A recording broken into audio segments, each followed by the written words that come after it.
Great. We can go ahead and kick it off. So thank you everyone for joining us today. My name is Sydney Farrow and I am an engagement manager here at the Select Group.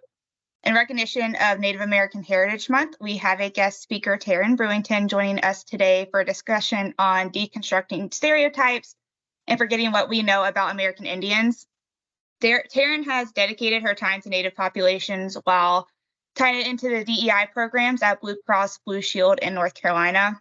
And our goal of this session is to build education around the Native community and learn, unlearn, listen, and act with others. So we would love for this to be as interactive as possible. We do have a few discussion questions in the presentation, and Pete Spangenthal and Shannon Hughes will monitor the chat during the presentation. So if you have any comments, questions, or any thing that you have concerns about, please feel free to speak up. And Teryn, I will pass it on to you. Perfect. Thank you so much. And thank you for inviting me to come speak again. So a lot of this presentation will be a repeat of what was talked about last year. However, I don't think a refresher hurts. Even I need that refresher sometimes about the terminology, about how we think about things. So some of it will be repetitive, but I am going to do a deeper dive into stereotypes, which I didn't cover as much last time. And like Sydney said, I would like for it to be a little bit more interactive and discussion based. So again, if you have questions, comments during my presentation, please feel free to speak up or put it in the chat. So I've been working at Blue Cross Blue Shield for about 4 years. I serve as a manager for community relations for tribal communities, as well as a tribal liaison. I'm Saponi, which is one of the 8 tribes in North Carolina, and I serve on our tribal government as the tribal secretary. So I have a lot of things going on. So I give these presentations and have given these presentations basically since I graduated. I graduated from UNC with my master's in social work and started my career basically in working with Native populations. You can go on to the next slide, Sydney. So I do want to start out with just basic information. Again, I think this refresher is important if you did join us last time. So terminology, American Indian is the accepted term in North Carolina. That is because American Indian is used in a lot of our legislation, in our commissions, our state boards. That's just the term that North Carolina chose to use. And it's also used nationally. So there's the National Congress of American Indians as well. But that is not to say that the term Native American is offensive or anything like that. It's really preference and personal preference. So it's best practice to ask a Native person how they identify, like the term that they prefer to use. And most of the time, if they're from a Native community, they will introduce themselves as their tribe. So for example, when I introduced myself, I said I'm Saponi. I don't necessarily say, I'm Native American. But some other terms you might hear, Native people, First Nations, tribal people, Native communities, Indigenous people, and just Native. You can go on to the next slide. So just some basics. There are over 600 tribal nations in the United States. There is a lot of diversity both between the tribes and within. So we have very different cultures, languages, beliefs, the way we look, the way we dress, our customs. And each tribe does have its own laws and policies, constitutions, governments, and they are what we consider sovereign nations. I'll talk a little bit about that later, but that basically means we have the inherent right to govern ourselves as a nation, and we should be treated basically as like a separate country within a country. And we also have differences in recognition status. So there's federally recognized tribes, and then there's state recognized tribes. I think from what I understand about people who work at the Select Group, you all are from all over the nation, but being from North Carolina, I can share that North Carolina has 1 federally recognized tribe and 7 state recognized tribes. So that's kind of the landscape of North Carolina. And so throughout this presentation, I've just randomly put pictures of contemporary Native art. I think sharing these images is really important for deconstructing some of those stereotypes, because this is what our art looks like today. So for example, this is a pot that was made by a Halawa Saponi artist. It's made out of the red clay that you find here in North Carolina. And these images come to her in dreams, and then she etches them into her pottery. Okay, you can go to the next slide. So this is a map of what tribal nations kind of looked like before colonization. So we had lots of different nations, all in the different colors in what we now consider to be the United States. You can go to the next slide. And then this progression shows how colonization affected those tribal territories. So starting with the top right, the white area is areas that were affected by colonization, starting as early as late 1500s, early 1600s. And then you can see it slowly starts moving west into the western part of the country. You can go on to the next one as well. And then even further. So we have late 1700s, early 1800s, mid 1800s, and then up in the top right is what present day Indian reservations are left, basically. So a few points about this. One, about 75% of Native people do not live on reservations. Only about 25% of the entire Native population in the United States lives on reservations. So most of us are urban Indians, or we have tribal territories that are not designated by the US government. And then the other point I'd like to make about this is Native people, especially on the East Coast, have been affected by colonization basically hundreds of years before a lot of tribes on the West Coast. So I think it's important to keep in mind that contributes to a lot of the diversity that you see between the larger tribes you might see out west who still have their languages and things like that, whereas a lot of our tribes here on the East Coast do not. And that is no fault of our own. That's basically a result of colonization and the fact that we were exposed to that and had our cultures taken away basically about 200 years earlier than tribes out west. All right, so I want to pause here real quick and ask, what did you learn about in school about American Indians? And I'll give you a minute because it might take a minute to remember what you learned in school. But if you want to come off mute and share, drop it in the chat, some things that you might have learned. Or if you didn't learn at all about American Indians, that's important to know too. I know I'm Jordan Kraus. I live here in North Carolina. I'm originally from Minnesota, and that's when grade school and everything of that nature. Learned it. I remember learning a lot about them, the different tribes that are up there. If I'm remembering right, it was just learning about what those different tribes were. It was, I think, it's Sioux and Ojibwe are the main ones, but basically just kind of learning about the cultures, going on field trips to different not to reservations, but like parks where they had almost like, I'm not sure if they were like monuments or anything of that nature. It's almost 20 years ago when doing that, but that's mostly what I learned. And then a lot of stuff up in Minnesota named after Native American tribes and things of that nature in that area. Awesome. So is it fair to say that you did learn about local tribes in Minnesota? Yeah, yes. That's yeah, awesome. Definitely. That is awesome. Let me check the chat too. So Virginia, a lot of discussions were around Jamestown, Powhatan, that they're very in touch with wilderness nature. Yep.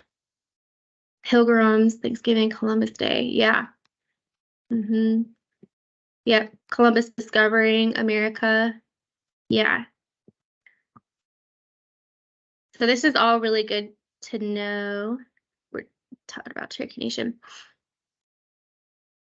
Yeah, I remember learning about Croatan here as well, which is not a current tribe here. All right, so yes, so the goal, what we are like trying to get to basically is teaching kids K through 12 about the tribes that are where they are. So in North Carolina, we want them to know about current tribal communities here because we interact with everyone else just like any other race. You know, you'll come across tribal populations sometimes in your work. So it's really important to know about those local tribal communities. And a lot of times what you see is schools teaching just about like the big tribes that you hear about. I think a couple people in here mentioned like learning about Cherokee Nation. There was another one. Yeah, like the Powhatan. So you can go to the next slide, Sydney, actually, because I'll just go ahead and jump into this because it's related. So implicit bias, basically, so that's the attitudes that we have towards people or groups of people and how we associate stereotypes with them with or without our conscious knowledge. And so it's kind of like those automatic associations that our brain makes. And so this is basically where stereotypes and biases come from. And one of the main ways that happens is very early on in K through 12 in curriculum and the things that we learn. Do you want to go on to the next slide? So there was a researcher who did an analysis of K through 12 curriculum throughout the country. She did all the states. She found that 50% of all states do not name an individual American Indian or specific tribe. 87% of references to Native people portray them prior to 1900 with no clear indication of what happens after 1900. 90% of all manuscripts written about Native people are authored by non-Native writers, and all the states lacked content about current Native events and challenges. So as you can see here, this really dictates what we have in our mind about what we think about Native people. You can go on to the next slide. So I thought this was a really important quote by Tony Castro, and it was published in Indian Country Today. He says that this kind of curriculum and misconceptions they all lead basically to the invisibilization of Native people. So making them invisible, or people thinking that we are not here, that we don't exist, that we're not relevant. And so what we teach acts as a mirror to what we value and what we recognize as legitimate.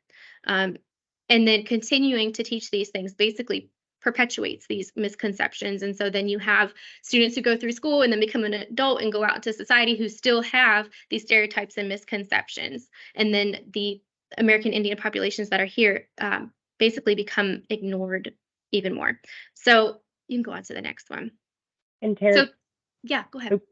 Sorry, I don't know if you were going to talk about this, but I remember something that stuck out when one of our conversations about, obviously, like you do a lot of speaking, and how a lot of times the schools are like not disappointed, but like let down that you're not, you know, whenever you come presenting the way that you do, right? And not with, because oftentimes we're taught about, you know, the elaborate headpieces and the different types of music and things like that, which I thought was really important when we talk about like we learn but kind of more of the past and not so much of like this is present time, like we live amongst everyday type thing. So I don't know if you're going to hit on that.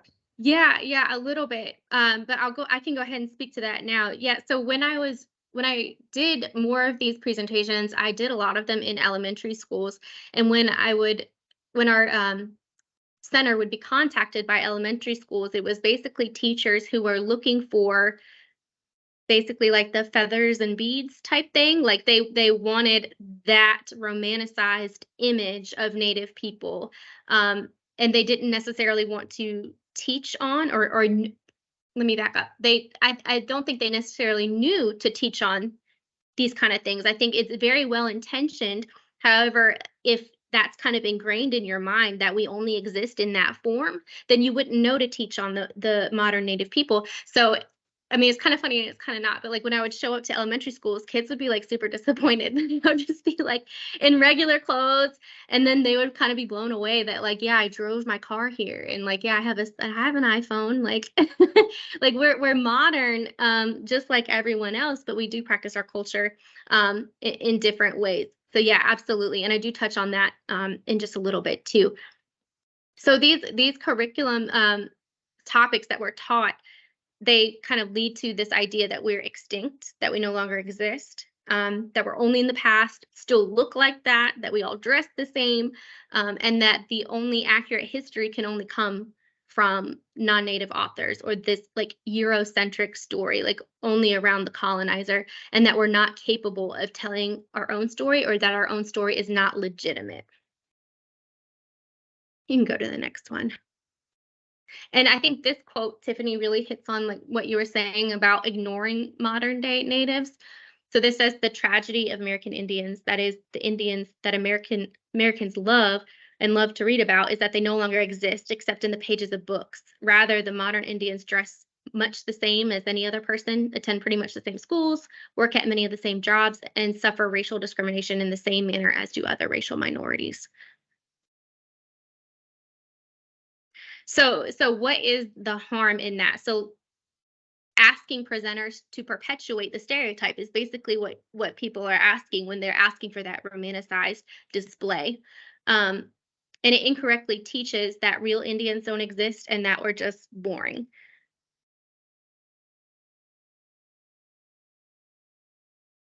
All right. So the other big topic, and I think actually a few people put this in the chat, learning about Columbus. And so this is basically Columbus as discoverer is what it's called. And it's a myth that teaches children whose voices to listen to and whose to ignore. And what it does is it changes and enforces the power dynamic. So it incorrectly places the power in the colonizer's hands. And it's in the content of what you learn, but it's also in the images. So if you look at this image on the left, Columbus comes in as like a savior and a hero, and he's being praised. And if you look in the background, there's indigenous people low to the ground in the back, basically pictured as more insignificant than Columbus's character in this image. And so imagery then reinforces this concept, right? Yes, you can go to the next slide. No, you're okay. So in these images as well,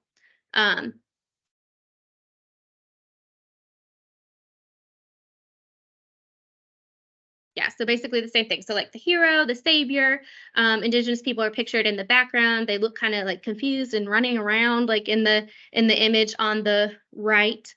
And what this completely ignores is the fact that there was a whole civilization of people on the land that he landed on, right? And so it makes their voices not be heard. Like their story, their past, anything that happened before Columbus set foot on that land does not matter. Columbus is the one who discovered. That's kind of the message that is sending when we learn about Columbus in this way. You can go to the next one. So this perpetuates the idea that there's no way our societies can be complex, that we're primitive, and that we don't have established nations.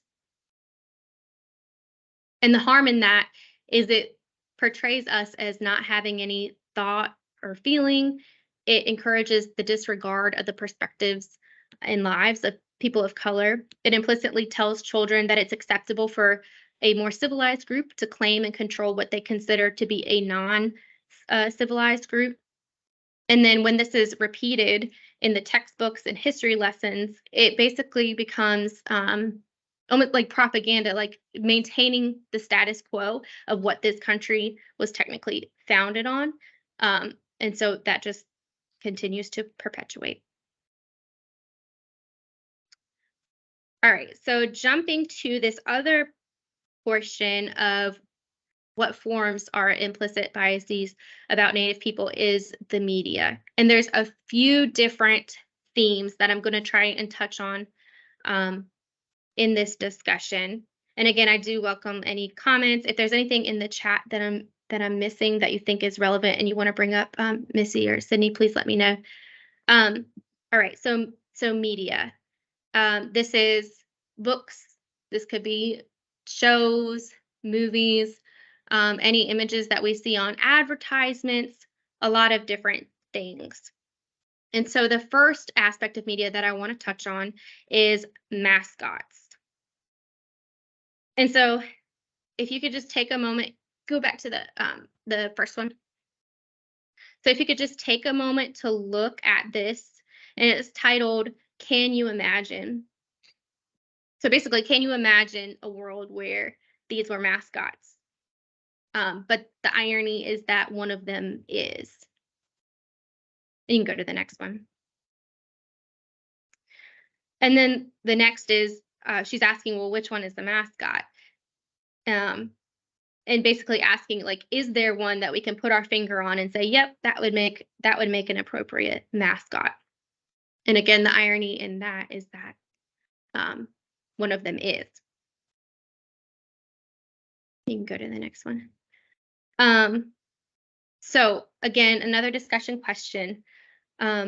Why do we think that, why are we okay with one of these being a mascot? Oh, let me make the disclaimer too. There's really no wrong answer, and please don't be shy about throwing things out there. Just because you suggest something does not mean that you hold that belief. If this is something, if you've like participated in any of these things in the past, I am definitely not here to shame for that. I think this is a good learning opportunity and being able to move forward from here. So please don't be shy about participating and answering. I feel like one of the things that feed into it kind of goes back to your point, Teryn, where like, I think a lot of times it's where like people don't, the extinction, right? So it's like, oh, like every day we walk the streets, we see, you know, Jewish people, we see Chinese people, we see Black people, but we don't see people with like headdresses and the beads, to your point. And I think that almost makes people feel like it's okay, but not realizing, to your point, just because we don't see someone walking around with the beads and the feathers, that they're still, you know, Indians or Native American people who this is impacting, just as if it were one of the other mascots. Yeah, absolutely. I think that's one of the biggest reasons, is the assumption that we don't exist because they don't see us in the way that they were taught. Absolutely. I do have a question. Yeah. Or this is a counter argument I think I've heard from other people in this discussion on mascots. I've heard some people say that mascots are things that people aspire to or want to be, or maybe because they had seen them as fighters or fierce, like, hey, this is what we want our team to be seen as. I'd love to hear your opinion on that, as I've just heard that before. Yeah, absolutely. I have heard that before also. And I've also heard like, oh, we're honoring your culture. For the first point I'd make to that is that the images themselves are not an accurate representation of the culture, right? So what is it exactly that, I mean, you're showing an image of something that isn't really representative of anybody anyway. So, you know, Native people are not going to aspire to be that, nor is it honoring if it's not specific to any culture and it's just flat out incorrect. And then a lot of these images too depict this stereotype of violence that I think it's not the same to me as like being strong and being a warrior. And then a third point is that mascots themselves are kind of something to be ridiculed, right? There's something to make a mockery of, to challenge. So to me, that's, you know, it's not really the same as being like this strong warrior. And I do touch on that in the next slide. But before we go to that, so yes, this idea that we're extinct makes it in society normalizes it, makes it okay to have this mascot. The fact I discussed earlier, not having any thought or feeling, why would it matter then if we turn you into a mascot? Because you're dehumanized at that point, right? If you don't have any thought or feeling. If we're not complex and can't think on our own, then we should have no problem with being a mascot. And you can go to the next slide. Real So, quick, yeah. sorry. No. I think about this similarly of like mascots and like costumes. Like, you don't dress up as the identity of another human being. Like, if you look at it in like different ways of, you wouldn't dress up as a white person unless you're like a celebrity or something like that. So I think it's similar where it's basically making the mockery of an identity of a human being. And I feel like mascots and costumes can kind of be similar. Absolutely. And I am going to talk about that too as my next topic. Awesome. So you are on it.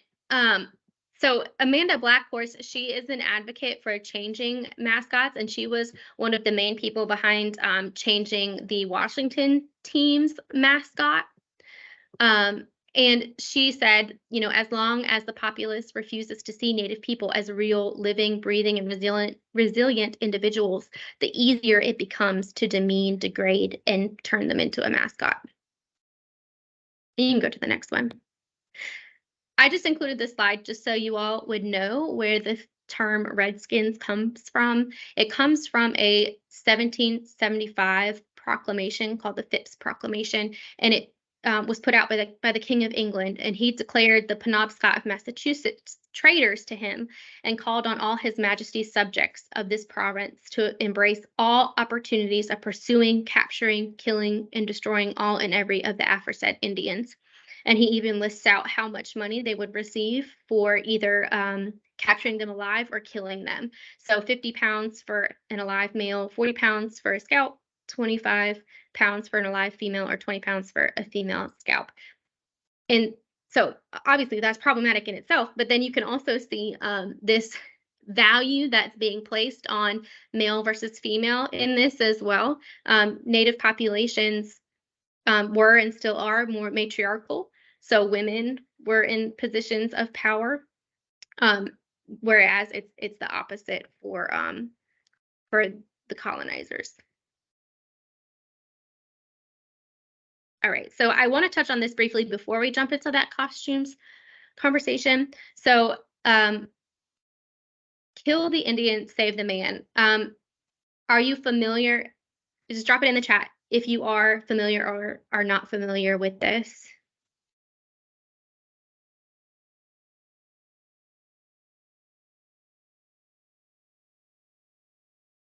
Not familiar. Okay. Yes. Yeah, assimilation. Good. Okay, so it's at half and half. Okay. Good to know. So it looks like, yeah, still about half and half. Okay, so I do want to bring, I think this is a really important thing that kind of changes what our culture looks like, starting in the late 1800s to now. So kill the Indian, save the man was something that was used in boarding schools. And I'm going to make the disclaimer here that boarding schools are not something that heavily affected my community. So I'm not as well versed in boarding schools. But I do just know like surface enough to talk about this. So basically the goal of boarding schools was to turn that picture on the left of this Native man into the picture on the right. So taking away culture, customs, language. And it wasn't just telling them they couldn't use it anymore. It was children were literally abused and killed for speaking their language or wearing their hair in the traditional way or wearing traditional clothes or practicing any of their culture at these boarding schools. And I don't know how familiar people are with this, but recently they've been digging up areas in Canada where there are boarding schools, and they have just recently, like in the past year, found hundreds and hundreds of skeletons of children that were killed and buried at these boarding schools. And they were punished for being Native, basically. So I wanted to introduce this because I want you to keep this in mind when we talk then about the costumes. So you can go to the next one. So these are all costumes. This was the screenshot from Party City website. And these are basically all of the costumes that you can find and buy. It might have changed a little bit by now because I feel like this is becoming more of a prominent conversation. But you could just purchase these. And so to me, it just kind of blows my mind that you would kill one race of people for doing this, but then you can go and buy it from a store. So basically wearing the costume, it makes our culture a mockery. It's an acceptance and a normalizing of cultural appropriation. It's perpetuating really the status quo, tells us the value that's assigned to Native people and Native culture. And a topic that I could have a whole separate presentation about is its sexualization of Native women that leads to, I don't know if any of you are familiar with missing and murdered Indigenous women. But that is a whole nother, it could take like an hour or so to go through that. It also dehumanizes, and it really is just a misrepresentation of what Native people actually look like. But then it becomes mainstream. So then we're back to this is what's romanticized, and modern day Native people then become boring and or not seen as actually Native. All right, so let me stop there and just see if anybody has any questions related to the costumes or the kill the Indian, save the man concept, anything like that. Would you also, sorry, Tiff, No, go apply ahead. this to, I know it's like the time of Thanksgiving. I feel like there's a lot of like schools that do kind of like a reenactment of like the Pilgrims and Native Americans getting together, and very often like they dress the children up that way. Is that kind of viewed in the same light? Yes. Yeah, those skits can be problematic, not just because, first of all, the outfits I think that they put children in are just like cheaply made paper. You could, anybody can just slap them together. But when it comes to our traditional regalia, there's a lot of care and time and respect and prayers that go into making each individual piece. Like our actual clothing carries so much more meaning than just being able to cut it out of some construction paper. And so I think that's problematic.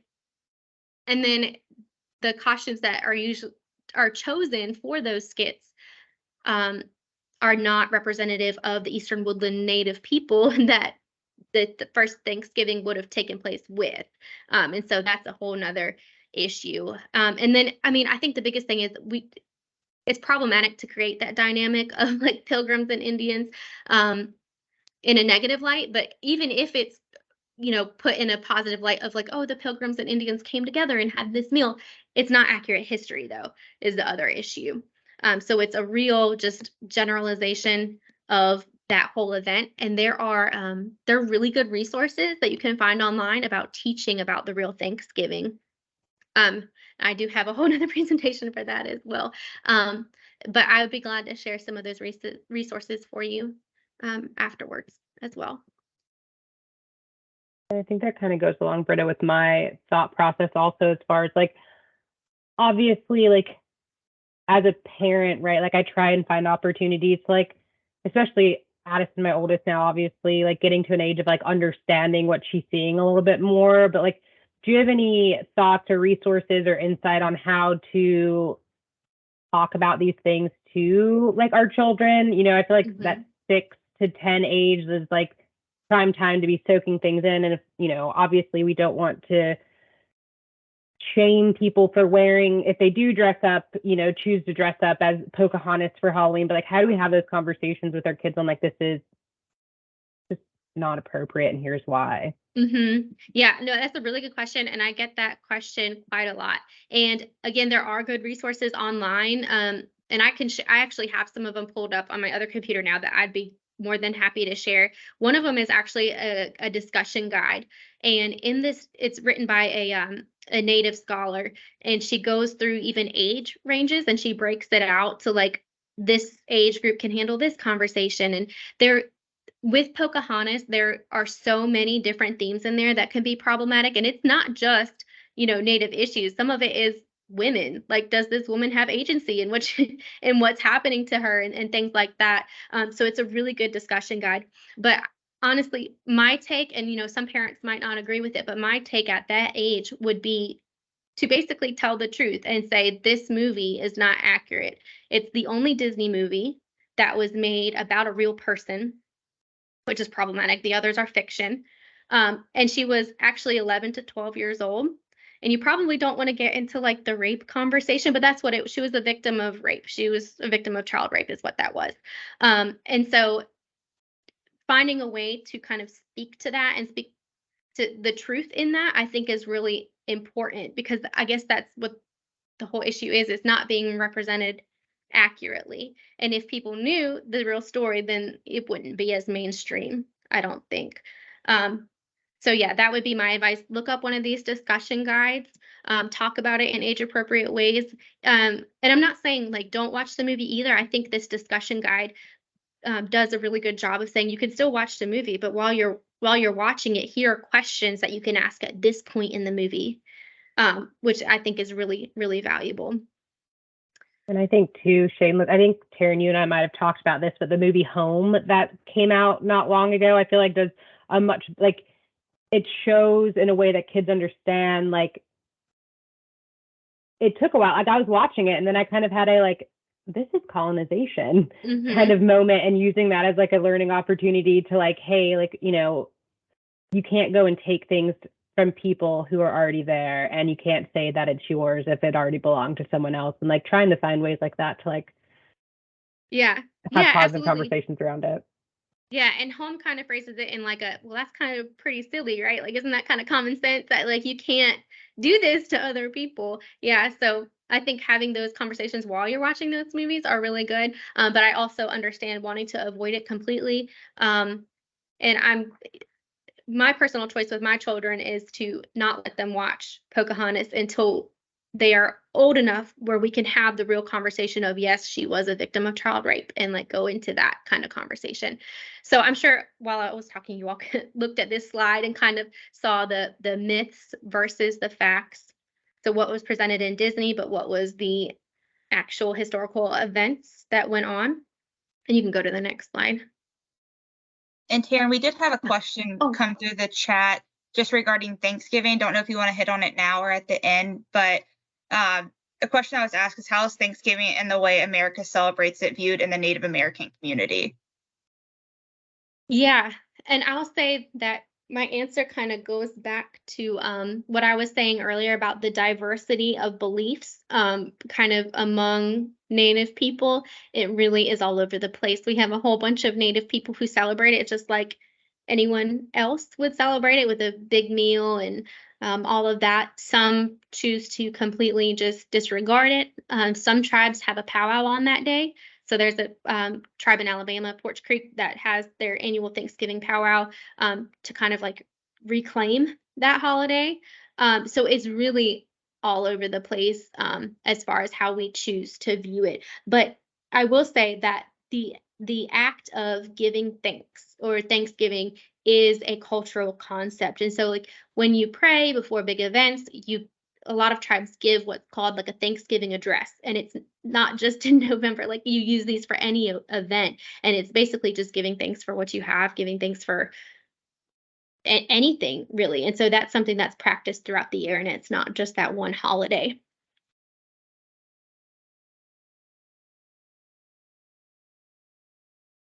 I also just wanted to point out these subtle things, because I think these are really interesting, these subtle things that happen in these Disney movies that you might not be aware of.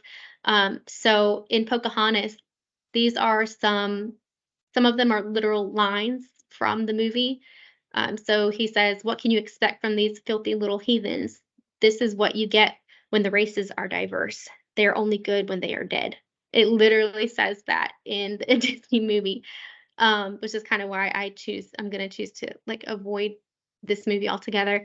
Then I just have a little bit about just the representation. When you look at the big picture, Kocoum represents the traditions that are frowned upon, but John Smith is seen as this like new, charming, exciting character. So again, whose story are we considering legitimate and whose are we not? And then some more lines. You can't fight Indians without John Smith. That's right. I'm not about to let you guys have all the fun. So it's fun for them, I guess, to attack Native people. And then if you go listen to the actual song, Savages, the song is titled Savages, in Pocahontas, those lyrics are extremely controversial. And same with Peter Pan, the song, What Makes the Red Man Red, the mockery in the images. And this is I think this is mostly the original Peter Pan. I think subsequent Peter Pans get a little bit better as they go, but not perfect. And I think the biggest thing to really kind of check what we're doing and making sure that what we participate in is not cultural appropriation is asking yourself, would this be appropriate for any other race or culture? So when it comes to Halloween costumes, are you going to dress up as a Mexican person in a sombrero and poncho? Is that appropriate? I hope you would say no. A Korean person, are you going to dress up as a Korean person? Are you going to dress up in blackface? These things are not appropriate in any other context, but for some reason they happen more with Native populations. And again, this goes back to what we've been taught our whole lives about Native people, that basically it's okay to do this to Native people because we don't exist. Same with like those festival outfits, those headdresses that they wear to festivals. Headdresses are something in Native culture that are a high honor to be earned. And so people just slapping them on and being able to buy them at Party City is like a mockery of our culture, basically. And so I wanted to just share some images about what our traditional clothes actually look like. And there is a difference between like we call it pre-contact, so pre-colonization clothing, and then post-contact or post-colonization clothing. And so it's just personal preference how we choose to make our regalias. Some do pre, some do post.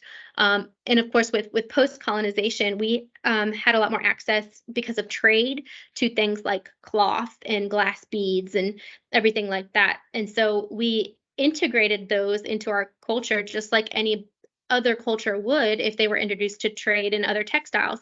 And so these are mostly traditional Eastern woodland regalias. So on the left is a Eastern woodland women's wrap skirt made out of wool, trade shirt. In the middle, that's a jingle dress, which is actually originates from the Ojibwe tribe, but a lot of people here do dance jingle.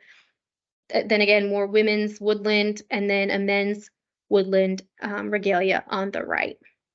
So this is more what our clothing actually looks like. All right, let me pause here and just see before I jump into this next segment if there are any other questions, comments, observations.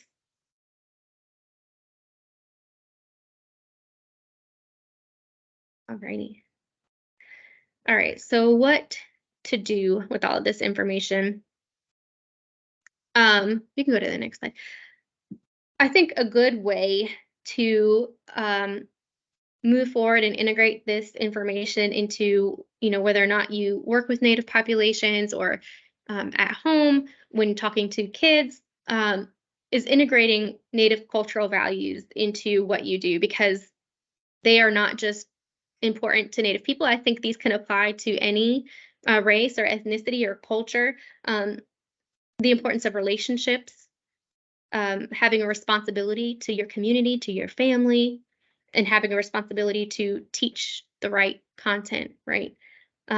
Reciprocity, so the give and take, making sure that you are giving just as much as you take, and redistribution, so sharing what you have, basically, and that's the sharing obligation. Another way is just to recognize and understand that there are differences in practice. So we have in Indigenous cultures and tribes a more holistic view. We're more communal. We view things in a circular fashion. So those Native values are in a circle because they're all related to each other. And we do like to focus more on assets that our communities have rather than always focusing on deficits or like what are the struggles and health disparities and everything like that. And then usually this like Eurocentric we call it Western view of things tends to be more narrow, individualistic, more linear thinking, and tends to focus on deficits.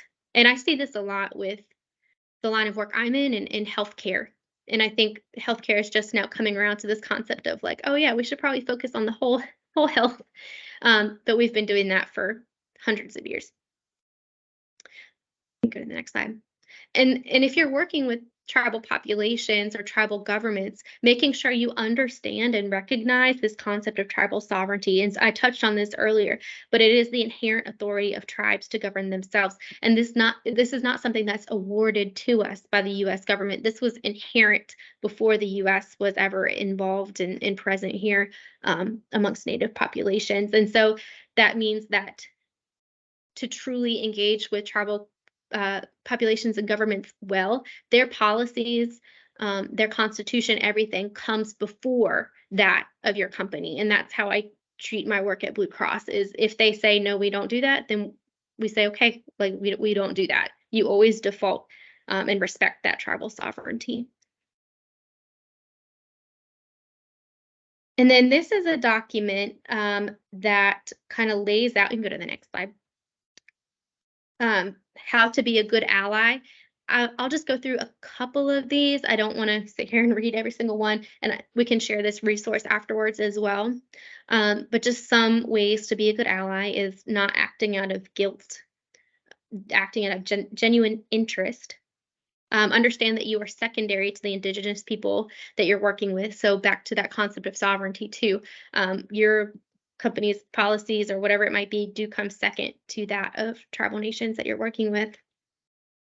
One of the most important things is understanding or being fully grounded in your own ancestral history and culture.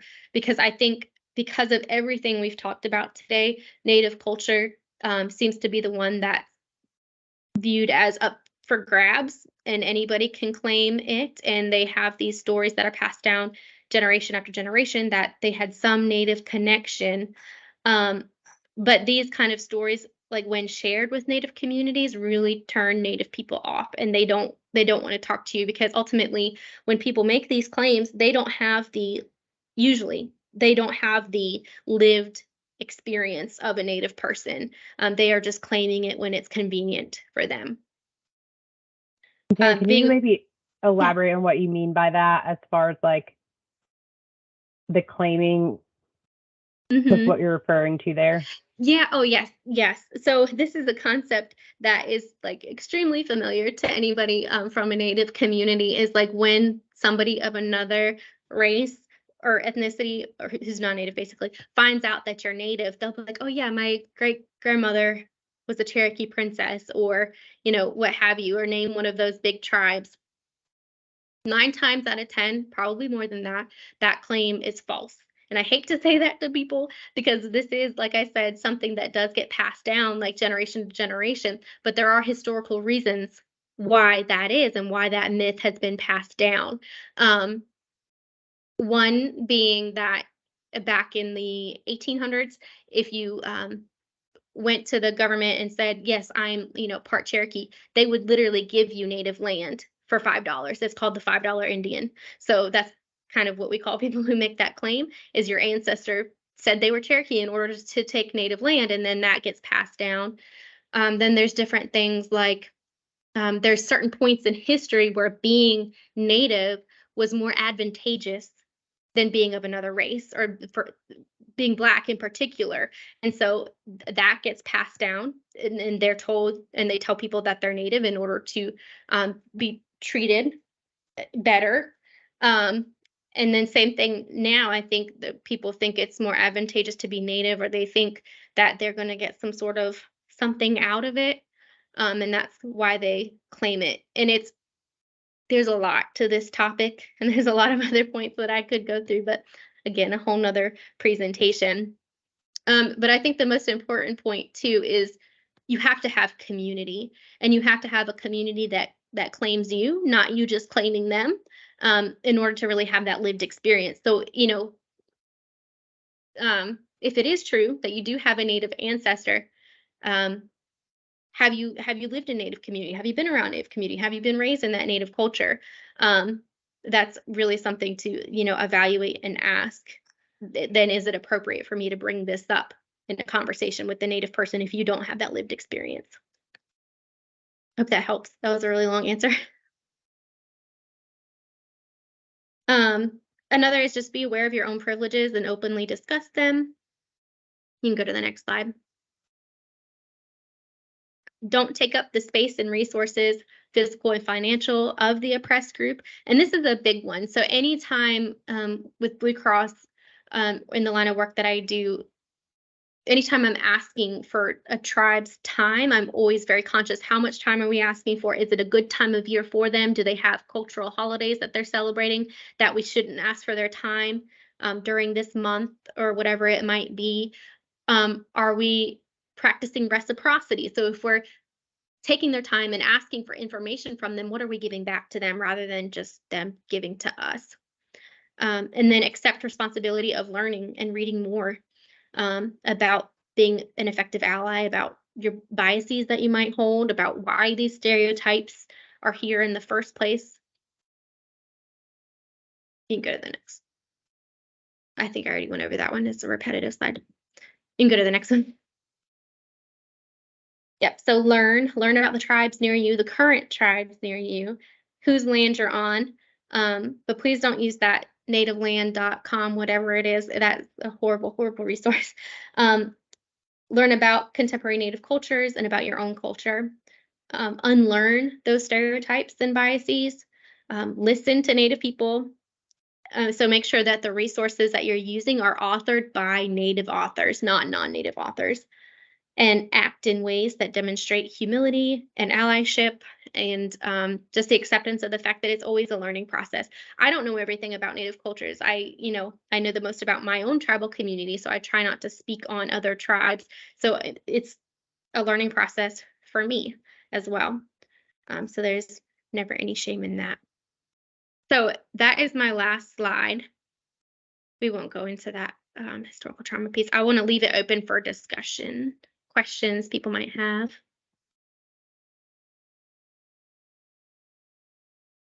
I just want to mention that I thought it's super interesting, that last part you brought up about other also oppressed races wanting to claim being part of another oppressed race, because at that time it was more, there were more advantages to it, right? Like they would see that as being more accepted. And it's just like this constant cycle, right? Because, with seeing the boarding schools and the assimilation, so oftentimes to survive, Native or Indigenous people may have thought at some point to, it's better to claim being part of another race or another group than to be part of your own.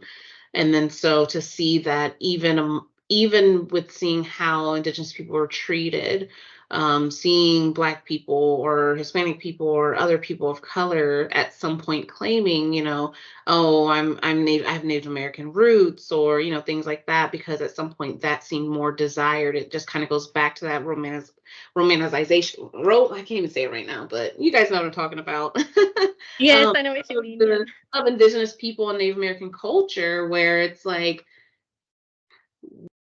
the history of their land being taken away and they're trying to get their culture washed. And then now it's desired, right? To be exotic or to be another race or ethnicity, to have, this type of culture in your family. So it's just interesting to see the cycles of history that a lot of different groups have dealt with. And I really appreciate just your insight on a lot of these topics. I think that, people are oftentimes scared to discuss or shy away from, just because it's a very deep conversation. So I really appreciate all your insight today. Yeah, thank you. Thank you for those kind words. I appreciate it. I had a quick question on allyship and just like how to increase our knowledge without, like, I think Native Americans, it's one area where I feel like I've only run into like maybe 2 to 3 people in my life. And so you can educate yourself through like books and movies and all of that, but you're lacking that, like, you know, when you have Black friends, Hispanic friends, like you just know, you like know a lot more. So what would you recommend on just like ways that we can increase our knowledge if you don't have that opportunity to have friends in the community? Yeah, absolutely. I would look up, based on where you are, like current tribal communities that are there. Look up opportunities where you are, events that are open to the public. A lot of Native people have events that are open. Where are you located, if you don't mind me New asking? York, New York City. Okay. Yeah, so I think there's a lot of federally recognized tribes up there, and they have powwows and things like that. I think it would be important to kind of expose, you know, yourself to those kind of events, see what we do now, and see, you know, the actual people, because they are, most of them are open to the public powwows at least. Awesome. Thank you. Also, tribal websites are really good. So tribes are current, up to date. We do have websites that you can go to and just learn about who sits on our tribal government, the events that we have within our community, the programs and services that we offer, things like that. That I would also recommend doing that. Thank you. Mm-hmm.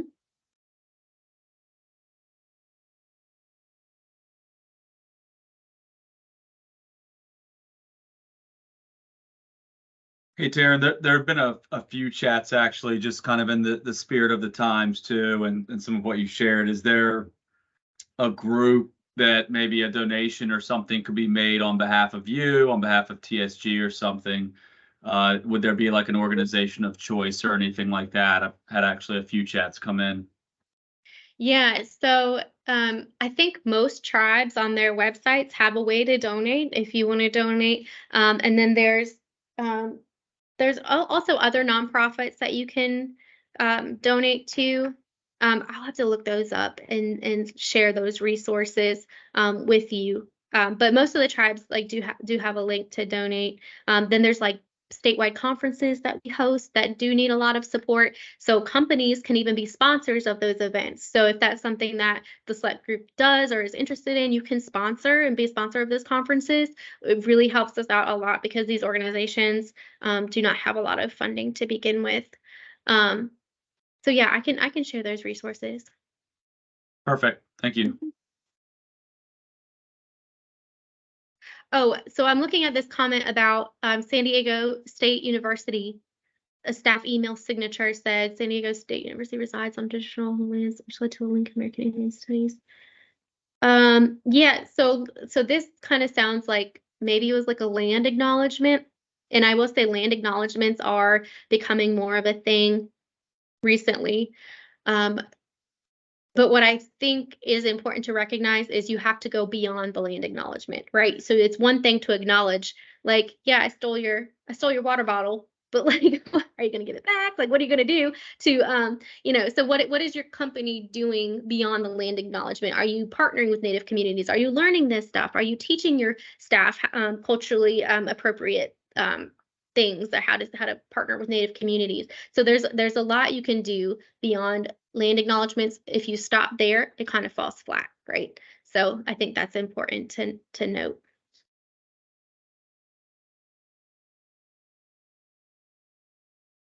Well, we are right at time, but we appreciate everyone joining this call, internal and our consultants as well. If you have any further questions, feel free to reach out to Missy, Pete, Shannon, or I, and we can pass them along to Teryn. But Teryn, thank you so much. It's always a joy to have you back at TSG speaking on Native American heritage. So always appreciate your time. And I hope everyone has a fantastic rest of your day. Thank you so Teryn. much. You're Thanks, welcome. Teryn. Thanks, guys. Thank you. Bye.